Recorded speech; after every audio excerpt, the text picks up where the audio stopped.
तो नमस्कार दोस्तों, स्वागत है मगन ट्यूटोरियल्स में। उम्मीद करता हूं सब लोग स्वस्थ होंगे, व्यस्त होंगे, ज़बरदस्त होंगे। दोस्तों, आप लोगों ने आज देखा बीएड बीटीसी मामले की सुनवाई हुई। बिहार सरकार की तरफ से एक एसएलपी लगाई गई थी माननीय सुप्रीम कोर्ट के अंदर, और उसमें सुनवाई हुई है। क्या कुछ हुआ है अभी आपको जानना है, समझना है, क्योंकि मैं पहले ही आपसे कह दूं कि अभी सब कुछ समाप्त नहीं हुआ है। इस तरह की खबरों पे आप विश्वास मत कीजिए, क्योंकि बीटीसी वालों का दिन है अभी, चाहे लड़का हो या लड़की हो, अभी ढोल ही वो बजाएंगे। तो आपको इन चीज़ों पे ध्यान नहीं देना है। क्या कुछ हुआ है वो सारी चीज़ें आज मैं आपको बताऊँगा। सबसे पहला जो र्यूमर फैलाया जा रहा है वो ये फैलाया जा रहा है कि केस को माननीय सुप्रीम कोर्ट ने डिसमिस कर दिया है। अब डिसमिस कर दिया है, उनकी बात पे विश्वास करें या न करें, सीधे मैं आपको थोड़ा सा केस की जो उसका स्टेटस है वो दिखाऊंगा। हालांकि मैं वेट करता रहा अंत तक कि कोई शॉर्ट ऑर्डर या टिप्पणी कोई अपलोड हो जाए, उसको सामने रख के आपसे बात किया जाए, क्योंकि कोर्ट की कार्रवाई आपने भी देखी, हमने भी देखी, सब कुछ लाइव था। लेकिन यहाँ पे जिस तरह से एक अफवाह फैलाई जा रही है, इसको हम कंटेंट ऑफ कोर्ट भी कह सकते हैं। कहा जा रहा है कि बीएड अब पूरी तरह से पीआरटी से बाहर हो चुका है। ठीक है, बाहर तो हम कहेंगे कि 11 अगस्त को ही हो गया था, लेकिन अभी सब कुछ समाप्त नहीं हुआ है। क्या हुआ है उसके बारे में आज मैं आपको बताऊंगा। सबसे पहले मैं आपको केस स्टेटस दिखाना चाहूँगा कि केस खत्म हुआ है तो क्यों खत्म हुआ है, और इन जो शब्द प्रयोग किए गए हैं उसमें उनका मतलब क्या है। देख लीजिए, यहाँ पे ये वही केस है, और यहाँ पे आप देख सकते हैं डायरी नंबर इसका 39,833/2023, ये डायरी नंबर आप देख सकते हैं। और यहाँ पे जो केस लिस्ट हुआ है 9/10 को honourable mister justice AS Bopanna और honourable mister justice MM Sundresh, तो इनके बेंच में ये था, 32 नंबर पे लगा हुआ था। यहाँ पे मैं आपको एक चीज़ दिखाना चाहूँगा। यदि केस को माननीय जजेस ने डिसमिस किया होता तो यहाँ सीधे लिख के आ जाता डिसमिस्ड। यहाँ क्या लिखा है? डिस्पोज्ड। थोड़ा सा मैं आपको नीचे लेके आना चाहूँगा और यहाँ पे सारी चीज़ क्लियर कर देता हूँ मैं आपको।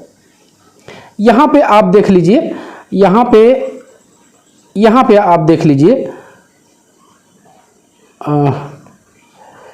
यहाँ पे आप देख सकते हैं disposal type dismissed as withdrawn. तो इसका क्या मतलब है, इसका आप ज़रा मतलब समझ लीजिए। यहाँ यदि डिसमिस ही होता, खारिज ही होता, तो यहाँ पे सिर्फ यही होता। ये अलग से इसमें ये जोड़ने का क्या मतलब है, इसमें अलग से एज विड्रॉन जोड़ने का क्या मतलब है। अब मैं आपको पूरी बात बताता हूँ कि वास्तव में हुआ क्या है और इसका मतलब क्या है। यदि हिंदी अर्थ इन दोनों शब्दों का ढूंढने का हम प्रयास करें तो डिसमिस्ड का मतलब सीधे होता है खारिज कर देना या निरस्त कर देना, और डिस्पोज्ड का मतलब ये होता है, थोड़ा सा वाइड हम इसको बहुत लोग शायद न समझ पाएं, लेकिन डिस्पोज्ड का मतलब होता है निस्तारित करना। हम कहते हैं कि निस्तारित कर दिया गया। या अलग से यदि हम कुछ इसमें जोड़ना चाहें समझने के लिए, तो इसको डिस्पोज्ड को हम ये समझ सकते हैं कि जो इसकी हियरिंग होती है, जो सारी प्रोसीडिंग्स होती हैं इस केस से रिलेटेड, वो अब संपूर्ण हो चुकी है और कोर्ट ने अपना फैसला सुना दिया है। लेकिन यहाँ पे मैटर थोड़ा सा अलग टाइप का था, क्योंकि जब सुनवाई हो रही थी तो वहाँ पे दो ऑप्शन थे। जो जजेस थे उन्होंने साफ साफ कहा कि या तो आप यहाँ से इसको विड्रॉ करिए, और जिन जजेस ने इस केस के बारे में तो ये जज बहुत अच्छी तरह से नहीं जानते हैं, हालांकि जो छत्तीसगढ़ वाले मामले की सुनवाई थी वही सेम बेंच ये थी, लेकिन चूंकि मामला बड़ा था इसलिए एक चॉइस दी माननीय जजेस ने कि यदि आप चाहें तो यहाँ से इस बेंच से विड्रॉ करके आप उसी बेंच में जा सकते हैं, अनिरुद्ध बोस और सुधांशु धुलिया जी की बेंच में, जिन्होंने फैसला सुनाया है, वहाँ से आपको कुछ रिलीफ मिल सकती है या जो कुछ भी वो लोग इस पर निर्णय देते हैं। चूंकि 2 जजों की बेंच ने यह फैसला दिया था और 2 जजों की बेंच में ही इस केस को दोबारा से फाइल किया गया था, तो उसको वो पलट नहीं सकते या उनके निर्णय को वो ओवरराइट नहीं कर सकते। मेरी बात को आप लोग समझिएगा। उसको ओवरराइट वो इसलिए नहीं करेंगे क्योंकि एक तरह से यदि हम शक्ति की भी बात करें तो 2 ही जजेस हैं, फैसले को पलटने के लिए कम से कम 3 जजों की पीठ में या 5 जजों की पीठ में फिर से मामले को ले जाने का ऑप्शन अभी बिहार सरकार के पास खुला हुआ है।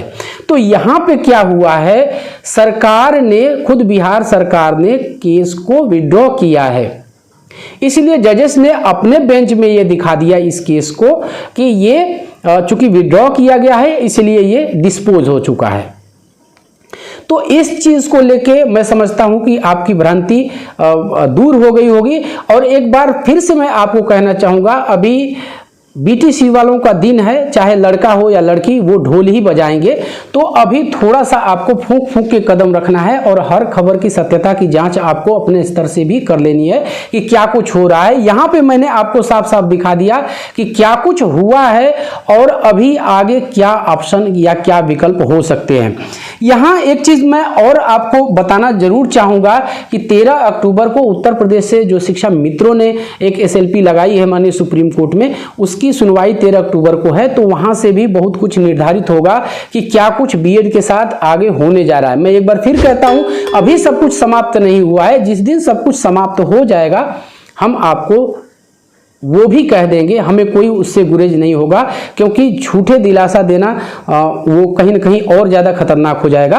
तो अभी तो अस्तित्व की लड़ाई है और हम ये कह सकते हैं कि बीएड अपनी आखिरी सांसें गिन रहा है, लेकिन अभी भी बहुत कुछ बचा हुआ है और ये देखना पड़ेगा हमें कि बिहार सरकार का अगला कदम क्या होता है, क्योंकि उनके ऊपर भी दबाव है। और एक चीज़ मैं आपको अभी से कह देता हूँ, ये चुनावी सीजन है और यहाँ पे सरकार ऐसे ही खाली हाथ बिल्कुल नहीं आना चाहेगी, क्योंकि बीएड अभ्यर्थियों की संख्या लाखों में है अकेले बिहार में भी।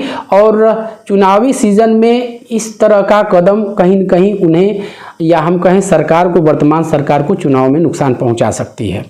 तो अभी वो इतना नहीं, ये केस स्टेटस मैंने आपको दिखा दिया, इतना जल्दी मतलब इस केस को ये छोड़ के जाने वाले नहीं है। आप लोग जानते हैं कि एक खबर भी आ रही थी इस बीच में, हालांकि बीपीएससी ने इसको बाद में संशोधित किया। उन्होंने कह दिया था कि 10 अक्टूबर को रिजल्ट आ रहा है जो बिहार टीआरई का 7th फेज वैकेंसी का, लेकिन बाद में उसको संशोधित किया और उसमें कहा गया कि संभावित तिथि है ये।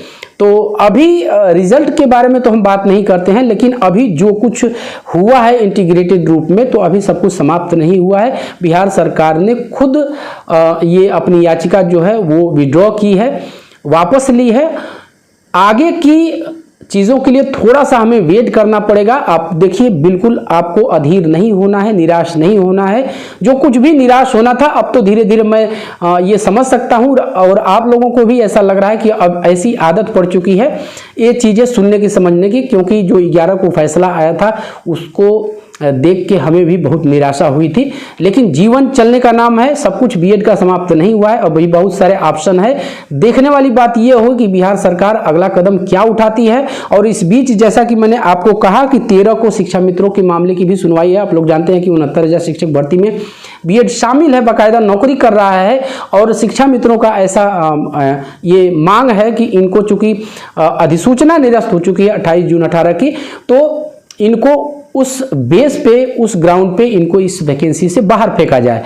लेकिन क्या माननीय सुप्रीम कोर्ट ऐसा करेगा या नहीं करेगा, ये देखने वाली चीज़ होगी। और मैंने बार बार आपसे कहा है कि यदि बीएड 69,000 शिक्षक भर्ती में बच जाता है और छत्तीसगढ़ में भी बीएड, जैसा कि आप लोग जानते हैं कि अंतरिम राहत मिली थी और बीएड के अभ्यर्थी काउंसलिंग में वहाँ पे शामिल हुए हैं, तो इस तरह की रिलीफ यदि मिल जाती है तो आगे एक ग्राउंड जरूर तैयार होगा कि बीएड के अभ्यर्थी उसके रिगार्डिंग, उसके आधार पर कोई और मांग राहत देने की कर सकती है। जैसे वो मांग इस तरह की हो सकती है कि उनको एक बार मौका दे दिया जाए, 2 बार मौका दिया जाए, इस तरह की रिलीफ उनको मिल सकती है। लेकिन अभी फिलहाल रिलीफ की ही बात है।